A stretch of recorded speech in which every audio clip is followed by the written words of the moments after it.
ఆలోచన సాధన సమితి మాస్ అంటేనే జనం.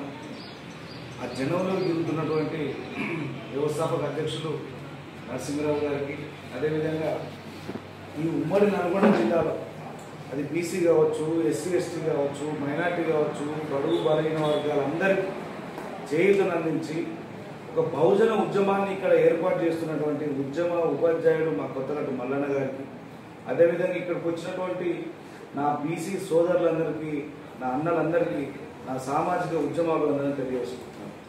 నేను ఒక ఎస్సీ మాదిగగా మీ కార్యక్రమంలో పాల్పంచుకొని మీకున్నటువంటి ఎజెండాను తీసుకుపోవడంలో నా వంతు అవకాశం కూడా వస్తే బాగుండు అని ఇక్కడికి వచ్చి ఉన్నందుకు గొప్ప అదృష్టంగా భావిస్తున్నాను.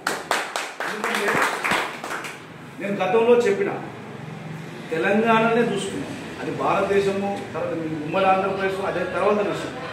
తెలంగాణ ప్రాంతంలో ఏ ఉద్యమం జరిగినా, అది రజాకార్ల ఉద్యమం జరిగినా, సాయుధ రైతాంగ పోరాట ఉద్యమం జరిగినా, ముల్కీ నాన్ ముల్కీ ఉద్యమం జరిగినా, తెలంగాణ తొలిదశ మలిదశ ఉద్యమం జరిగినా, ఏ ఉద్యమం జరిగినా 90% బీసీల నాయకత్వంలోనే ఇక్కడ ఉద్యమం జరిగింది.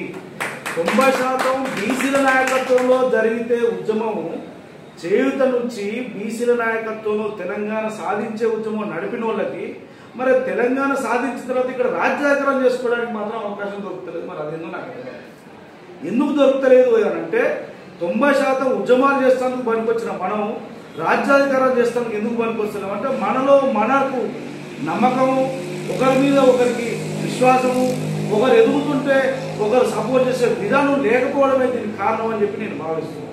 దయచేసి అది చాకలి కావచ్చు, మంగలి కావచ్చు, కుమ్మరి కావచ్చు, కమ్మరి కావచ్చు, అది చారీస్ కావచ్చు, ఇంకా అది ఎవరైనా కావచ్చు, బీసీలు అంటే బీసీ అంతే.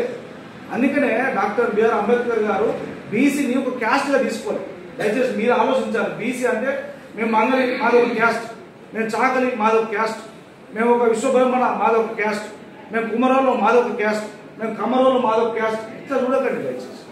యాదవ్ మాధవ్ క్యాస్ట్, గౌడు మాధవ్ క్యాస్ట్. అసలు యాదవ్నే ఆ యాదవ్ అంటారు ఒక ఆయన, తర్వాత కుర్మ అంటాడు ఒక ఆయన. క్యాస్ట్గా చూడకండి బీసీని. బీసీ అంటే బ్యాక్వర్డ్ క్లాస్, వెనుకబడిన తరగతిలో అందరం కలిసి ఉంటాం కాబట్టి మనందరం ఒకటే అన్న భావన వస్తే మన ఆలోచన సాధన సమితి సక్సెస్ అవుతుంది. రేపు రాబోయే రోజులలో తెలంగాణ రాష్ట్రంలో బీసీ అంటే వెనుకబడిన తరగతి నుంచి వచ్చే నాయకుడు వాళ్ళు ఎవరైనా కావచ్చు, అది మంగలి కావచ్చు, కుమ్మరి, కమ్మరి, యాదవ, గౌడ, రజక ఎవరైనా కావచ్చు, తప్పకుండా మన బీసీనే ముఖ్యమంత్రి కావాలి. అవకాశం అనుకుంటే భారతదేశంలో ప్రధానమంత్రి అయ్యే అవకాశం మనకే ఉన్నది. ఎందుకంటే బడితే ఉన్నోందే బయట అంటారు ఎక్కడికైనా సామెత.